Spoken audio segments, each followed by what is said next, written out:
Bonjour à toutes et à tous, bienvenue pour une nouvelle vidéo intitulée « La divinité de Jésus-Christ ». Je répète, nouvelle vidéo intitulée « La divinité de Jésus-Christ ». Nouvelle prédication donc sur le thème de l'identité de Jésus-Christ. Quand on lit l'Évangile et quand on commence à appréhender les voies de Dieu, il y a parfois une forme de contradiction. Contradiction qui devient compréhensible quand on l'explique, quand on l'étudie, quand on la comprend. On comprend pourquoi, tout du moins en partie, les raisons pour lesquelles Dieu a agi ainsi. La contradiction est la suivante. Dieu se fait chair et pourtant Dieu dépasse complètement et largement les petits êtres de chair que nous sommes. Donc dans l'Ancien Testament, Dieu ne se fait pas chair, mais il utilise des prophètes, des juges et des rois, mais il ne se fait pas chair. Puis à travers Jésus-Christ, notre Seigneur, qui est Dieu, il se fait chair. Cela a complètement dérouté de nombreuses personnes et particulièrement le peuple juif. Eux qui suivent l'ancienne alliance ont été surpris par la nouvelle alliance inaugurée et réalisée par Jésus-Christ en son sang. Comment Dieu Tout-Puissant peut-il se limiter à une chair? Pourquoi l'aurait-il fait alors que cela n'avait pas été le cas avec l'ancienne alliance? Vous voyez, c'est ce genre d'interrogation qui fait que des personnes vont être en contradiction avec le fait que Jésus-Christ est Dieu, que Dieu s'est fait chair et ils vont rejeter la divinité de Jésus-Christ. Aujourd'hui, beaucoup de Juifs attendent que le Mashiach, celui qu'ils appellent le Mashiach, c'est-à-dire le Messie, ils l'attendent. Et ce Messie doit venir de la postérité de David, c'est-à-dire de la descendance, fils de David, etc., etc. Il doit venir, et cela cocher, et ce Mashiach fera, une ère de paix et de bonheur éternel pour Israël et pour le monde, plus largement pour le monde. Quand les Juifs ont vu que Jésus-Christ faisait des miracles, qu'il faisait des prodiges, ils ont dit « Personne n'a jamais fait cela ». En plus, il était issu de la postérité de David. Donc voilà, ça cochait toutes les cases du Mashiach, du Messie qu'ils attendent. Et nous savons que Jésus-Christ est Dieu, Dieu qui s'est fait chair, le Messie. Mais eux, une bonne partie aujourd'hui, l'attendaient et l'attendent encore. Mais Jésus-Christ a soulevé un point méconnu par le peuple juif. Il a dit qu'il est Dieu le Fils. Et ça a heurté les gens. Ça a heurté les gens et on peut le comprendre. Dieu qui est venu se mettre sur une montagne, qui a brûlé le haut de cette montagne. Rappelez-vous, quand il est apparu au peuple juif au désert, Moïse disait lui-même qu'il était tout tremblant devant cette démonstration de force, devant cette démonstration de puissance, devant cette intensité. Et pourtant, celui qui va régner pendant le millénium, donc Jésus-Christ, celui qui règne, qui est Dieu, il est venu humblement comme un agneau. Donc là, on repense à notre lecture de la dernière prédication à Ésaïe, chapitre 53. Et ça a été une source de discussion chez les Juifs. Ça a été chez eux une forme de contradiction parce que Dieu, ils attendaient le Messie, ils attendaient Dieu, et là, voici, ils voyaient un homme, et cet homme dit « Je suis Dieu ». Alléluia. Et oui, cela, malgré le fait qu'ils fassent des prodiges, des miracles, quelque part, cela a créé chez eux une forme de contradiction. Comment eux, qui sont aussi des hommes, comment est-ce qu'un autre homme leur dit « Je suis Dieu ». Alléluia. Oui, ils voyaient bien qu'ils ne pouvaient pas faire les guérisons. Ils ne voyaient bien qu'ils parlaient autrement qu'eux. Et pourtant, ça a été, si vous voulez, pour eux, une pierre d'achoppement. Ils ont rejeté la divinité de Jésus-Christ, préférant voir venir le Dieu Tout-Puissant qui descend de la montagne finalement avec vraiment grandeur, avec force, dans un feu, comme Dieu l'avait fait du temps de Moïse. Ils ont toujours gardé cette image-là. Et donc, du coup, Jésus-Christ qui se fait chair, qui vient humblement, cela les a heurtés, les a choqués. C'est pas comme ça qu'ils ont vu Dieu dans les anciennes Écritures. Et donc du coup, cela a créé chez eux une forme de contradiction entre un Dieu tout-puissant qui vient avec une démonstration de force tonitruante, et là, Dieu qui se fait chair et qui revêt la forme humble d'un homme. Alléluia! Mais bien sûr, il est plus qu'un homme. Donc, donc c'est bien ça, Dieu, ça a été une source de discussion chez les Juifs, une forme de contradiction, et ça l'est encore aujourd'hui à travers le monde, où beaucoup de gens remettent en cause la divinité de Jésus-Christ parce que cela ne vient pas dans leur vision de l'être suprême. Mais ce que ces personnes-là n'ont pas compris, c'est que ce n'est pas leur vision qui compte, c'est celle de Dieu. Et le Dieu Tout-Puissant a pris une forme faible, une forme d'un homme. Oui, nous sommes faibles. Un simple caillou peut nous faire du mal. Et le peuple de Dieu, le peuple juif, s'est focalisé pour partie sur la puissance que doit avoir le Mashiach pour instaurer une ère de paix dans un monde de plus en plus instable. Je rappelle qu'à l'époque, le peuple de Rome, les Romains, l'Empire, dominait sur Israël et sur le monde entier. Donc vous voyez, c'était vraiment un empire puissant avec des légions riches, etc., etc. Donc ils se voyaient mal comment quelque part un homme entre guillemets, enfin un homme, même s'il faisait des prodiges, des miracles, pouvait contrecarrer, pouvait instaurer une ère de paix, pouvait se déclarer roi et donc du coup renverser dans leur idée le peuple de Rome et tous les autres peuples. Comment ils pouvaient dominer toutes ces nations. Donc voilà, quand Jésus-Christ est venu et quand il a dit qu'il était Dieu le Fils, qu'il était Dieu, oui, cela, ça a heurté. Les gens ont quand même, quand le Seigneur Jésus-Christ a dit cela, ils ont quand même fait des recherches. Parce qu'ils devaient, le Messie, Dieu, le Fils, il devait venir de la postérité de David. La Bible dit dans le livre de Michée, chapitre 5, verset 2, « Et toi, Bethléem, Ephrata, petite entre les milliers de Juda, de toi sortira pour moi celui qui dominera sur Israël et dont l'origine remonte aux temps anciens, au jour de l'éternité. » Vous voyez, ça c'était un indice qui aurait dû mettre la puce à l'oreille au peuple juif. C'était de Bethléem que devait sortir le Messie. Et il en est sorti avant d'aller en Égypte, puis de revenir bien sûr à Nazareth, à cause des persécutions.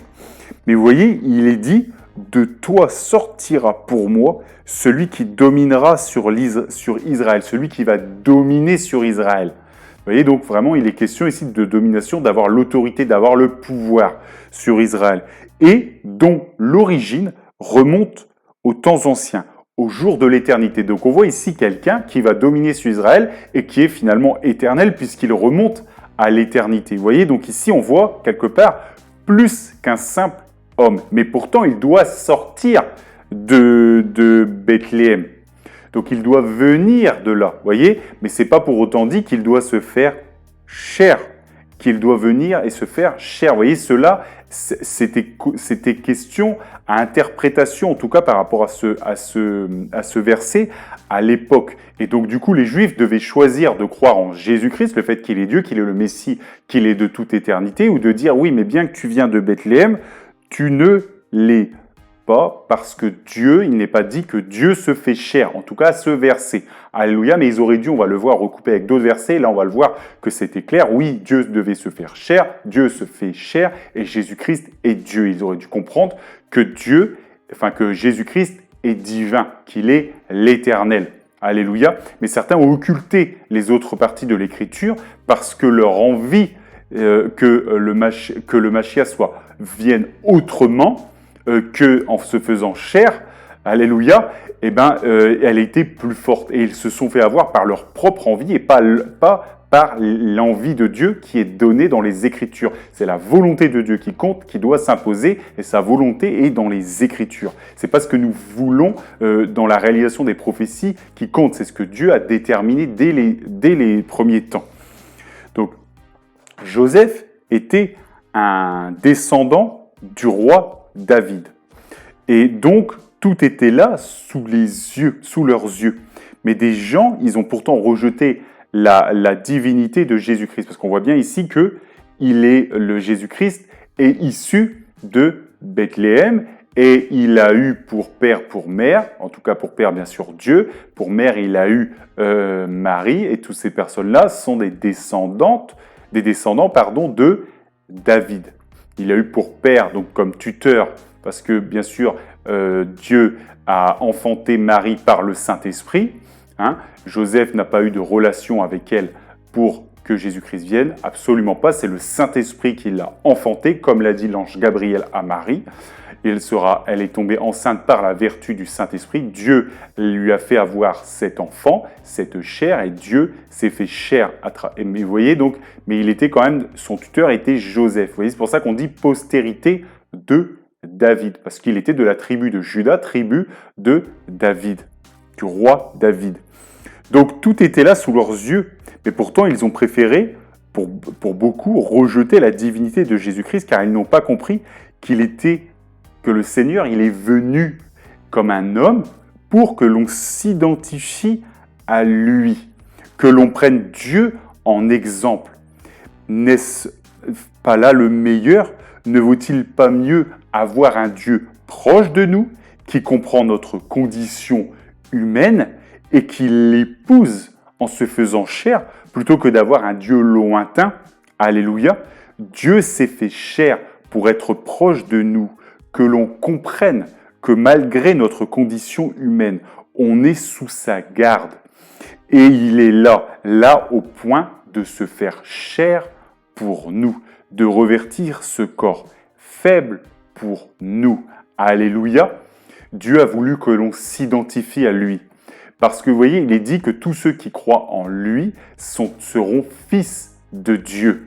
Alléluia, tout comme lui, Dieu s'est fait chair et il est Dieu le Fils. Et nous qui sommes des hommes, des femmes qui croyons en Dieu, nous pouvons être par notre foi et nous serons des fils et des filles de Dieu. Vous voyez, Dieu est descendu par ascenseur avec Jésus-Christ, alléluia, et il nous permet d'emprunter cet ascenseur en devenant fils et filles de Dieu et de remonter vers lui. Alléluia, jamais égal à lui parce qu'il est Dieu, il est alpha, oméga, il est tout puissant, mais il nous permet de monter en hiérarchie, d'être semblable un jour comme les anges, d'être appelés fils et filles de Dieu, parce que les anges sont appelés fils et filles de Dieu d'ici et là par la parole de Dieu. Alléluia. Donc, il a revêtu ce corps faible pour nous. Sinon, le fait qu'il ne le fait pas, qu'il ne s'identifie pas à nous en se faisant chair, cela aurait pu nous décourager en disant « Seigneur, moi je suis qu'une petite personne, un petit être humain dans une petite chair. » Mais Jésus-Christ a accompli des choses incroyables dans sa chair. Et cela nous est accessible pour prix de notre foi en lui. Alléluia, il nous a dit, oui, qu'on guérirait les malades, qu'on chasserait les démons. Si on boit quelques breuvages mortels, ils ne feront point de mal. Nous marcherons sur toute la puissance de l'ennemi et nous parlerons de nouvelles langues. Alléluia, vous voyez, il nous a revêtis de sa puissance et il nous montre qu'une chair peut revêtir la puissance de Dieu. Dieu peut déléguer cette puissance. Donc comme lui, nous avons le Saint-Esprit qui fait de notre corps son temple. C'est de là que vient notre puissance, de lui, du Saint-Esprit, que nous avons lorsque nous avons la nouvelle naissance, quand nous croyons en lui. Alléluia, voilà le petit résumé. Vous voyez, il y a beaucoup de concepts qui viennent s'entrechoquer et de raisons pour lesquelles Jésus-Christ s'est fait chair et Jésus-Christ est Dieu le Fils. Même si cela, pour nous, du coup, c'est une force, c'est un espoir que Dieu s'est fait chair. C'est une chance pour que l'on s'identifie à lui. Alléluia, c'est vraiment un message d'espoir. Et au contraire, beaucoup de gens, eux, ont rejeté cela en disant « Non, Dieu ne peut pas se mettre à notre niveau. » Alors que Dieu qui nous aime vient et se met dans une chair. Il n'est pas à notre niveau parce qu'il est Dieu et parce que oui, il fait des miracles et des prodiges que l'on ne fera jamais. Alléluia, parce que c'est lui qui est le Dieu Tout-Puissant et qui fait le bien qu'il veut. Alléluia, selon ce que sa volonté détermine. Mais il nous dit que nous aussi, nous pourrons faire des miracles et par la vertu du Saint-Esprit, par la foi que nous avons en lui. Alléluia. Vous voyez, c'est pour ça qu'il s'est fait chair. Pour pas être un Dieu loin de nous, un Dieu inaccessible. Au contraire, il s'est fait chair pour nous montrer que oui, nous qui sommes, nous aussi on est dans une chair et nous aussi on peut être fils et filles de Dieu. Alléluia. Donc mon frère, ma sœur, ne sous-estime pas ce que Dieu peut faire avec toi et ton corps. Alléluia. Que de gens se laissent avoir en détournant le regard de Dieu en disant que c'est un homme et que ce n'est pas Dieu. Alors que s'il est Dieu, ils se laissent savoir par leur envie, notamment le peuple juif, que le Machia soit tel qu'ils veulent. Arrivons sur des nuées triomphantes et plein de gloire. Et mon frère, ma sœur, cela va arriver quand il va entrer dans son règne. Il va venir sur des nuées avec puissance, autorité, sur les nuées du ciel, avec une grande gloire. Mais cela va arriver quand il va entrer dans son règne. Mais ce qui compte, quand il va revenir, alléluia. Mais ce qui compte, c'est pas ce qu'on veut, c'est ce qu'il a résolu dans sa parole. Et Dieu, avant de revenir triomphalement, puissamment pour faire ce qu'on appelle l'enlèvement de l'Église, alléluia, il est venu en se faisant chair, dans une chair semblable à nous. Et il nous demande de croire en lui, en sa divinité. C'est ça la véritable foi. C'est facile de croire quand quelque chose se passe sous nos yeux, mais c'est autre chose de croire quand on étudie les Écritures, quand on doit choisir. On doit tirer la conclusion à laquelle on croit. Et ça, c'est plus difficile. Mais pourtant, c'est ce que Dieu demande. Il demande la foi. Mais mon frère, ma sœur, si tu lis les Écritures, si tu les médites, ça ne te mènera qu'à un seul chemin, qui est Jésus-Christ. Parce qu'il est le chemin, la vérité et la vie. Et nul ne vient au Père que par lui. Et puisque tu étudies les Écritures, puisque tu cherches Dieu, Dieu te trouvera et tu le trouveras en Jésus-Christ. Alléluia. Oui, mon frère, ma sœur, je sais que parfois des gens disent cela, disent oui, mais un homme ne peut pas être Dieu. Et du coup, ils disent il y a là une contradiction. Oui, c'est vrai, il y a une forme de contradiction et on ne comprend pas tout. On ne comprend pas tout comment un Dieu créateur, Dieu tout-puissant peut venir et peut venir dans une chair. Oui, c'est vrai, mais pourtant Dieu l'a fait et il a fait des miracles que personne d'autre n'a fait dans sa chair quand Jésus-Christ était ici-bas. Oui, il a fait des miracles, des prodiges et il est même ressuscité. Personne d'autre n'a fait cela si ce n'est lui. Donc on voit bien qu'il était au-delà de la condition humaine, bien qu'il a voulu se faire chair pour qu'on le voit. Et même les Écritures nous disent que oui, il devait venir de Bethléem, parce que de lui sortira de toi sortira pour moi celui qui dominera sur Israël et dont l'origine remonte aux temps anciens, au jour de l'éternité. Alléluia, je relis Michée. Vous voyez, on comprend finalement quand on lit ces Écritures que oui, il est venu, il s'est fait chair, mais il est Dieu et de toute éternité. Alléluia, c'est pour ça que Dieu a enfanté Marie par le Saint-Esprit. Et il a voulu qu'on s'identifie à lui pour de l'espoir. Il a voulu venir ici pour qu'on se sente proche de lui, qu'on s'identifie à lui dans son amour. Alléluia. Et il a même été jusqu'à la croix pour nous montrer jusqu'à quel point il était prêt pour nous sauver. Il est aussi venu nous montrer par là où nous emmenait notre péché et il est venu nous montrer l'issue de secours, mon frère, ma sœur, qui est en Jésus-Christ par ta foi. Alléluia.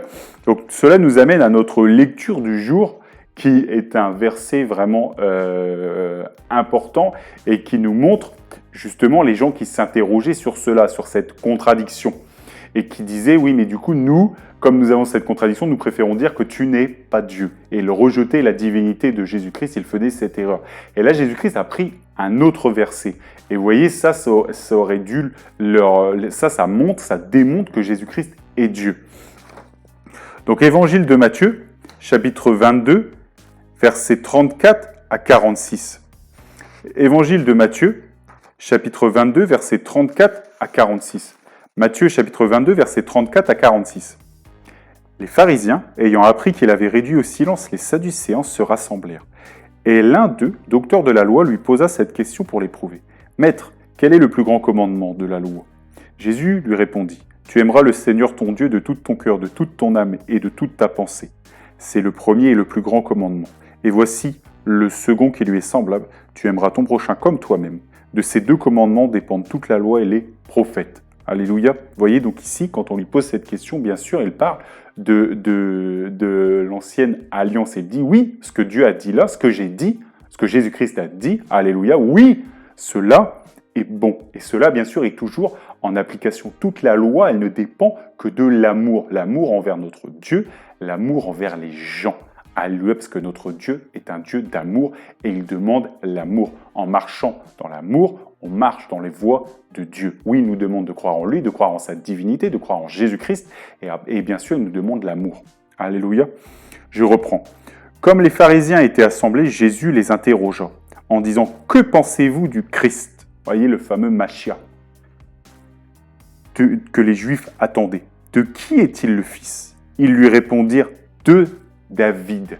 De David. » Donc ils savaient, les pharisiens, les gens religieux de l'époque, que le Machia devait sortir de David, de sa descendance de David. Parce que de qui était le fils de David? Et vous voyez, ça renvoie à Michée. Il le savait parce qu'il connaissait le verset, le chapitre de Michée, qui dit que et toi, Bethléem, Ephrata, petite entre les milliers Judée, de toi sortira pour moi celui qui dominera sur Israël. Donc vous voyez, il le savait que c'était de Juda, de la postérité de David, que devait sortir le Messie, le Christ. Et donc, donc ils lui répondirent qu'il savait, et le Messie, le Christ, doit venir de David. Et Jésus leur dit, comment donc David, animé par l'Esprit, animé par l'Esprit, l'appelle-t-il Seigneur lorsqu'il dit « Le Seigneur a dit à mon Seigneur, assieds-toi à ma droite jusqu'à ce que je fasse de tes ennemis ton marchepied. » Et si donc David l'appelle Seigneur, comment est-il son fils? Nul ne put lui répondre un mot, et depuis ce jour, personne n'osa plus lui proposer des questions. Alléluia, et vous voyez, c'est notamment, je pense, à ce moment-là, quand les gens ont commencé à entendre le Seigneur, comment il parlait, ont entendu ce verset, c'est là qu'ils ont compris que oui, les pharisiens ne savaient pas tout, et que Jésus-Christ, au contraire, lui, en savait plus, et il les a même réduits au silence, parce que quand ils sont venus, quand ils ont cherché à lui poser des questions, lui a su répondre, et a su dire que oui, il était Dieu le Fils, et que le Christ venait de la postérité de David comme lui venait. Et là, beaucoup de gens se sont mis à croire en lui. Beaucoup encore du peuple juif aujourd'hui attendent le Machia, mais beaucoup sont devenus chrétiens. Et on pense notamment, bien sûr, aux 12 apôtres qui étaient des chrétiens, bien sûr. Alléluia, dont notamment, premièrement, Pierre. Alléluia. Donc des juifs qui ont bien cru que Jésus-Christ était le Messie, il était Dieu le Fils. Mais d'autres l'attendent encore parce qu'ils n'ont pas su aller au-delà finalement de cette contradiction d'un Dieu tout-puissant, d'un Dieu de l'ancienne alliance qui ne s'était pas encore fait chair et qui passait par des prophètes, par les juges, etc., qui ne venaient pas directement agir en se faisant chair. Ça a été une pierre d'achoppement pour eux. Alléluia. Mais là, Jésus-Christ a donné un verset très important. Il a dit que David, lorsqu'il était animé par l'Esprit, par le Saint-Esprit, donc un homme habité par le Saint-Esprit, c'est-à-dire un chrétien, alléluia, c'est-à-dire ce qu'on peut dire aujourd'hui un chrétien, cet homme a dit, le Seigneur a dit à mon Seigneur. Vous voyez, le Seigneur a dit à mon Seigneur. Donc Dieu parle à Dieu. Alléluia, Dieu le Père parle à Dieu le Fils. Et il dit, assieds-toi à ma droite jusqu'à ce que je fasse de tes ennemis ton marchepied. Si donc David l'appelle Seigneur, donc David appelle les deux, il appelle Dieu le Père Seigneur, il appelle Dieu le Fils Seigneur.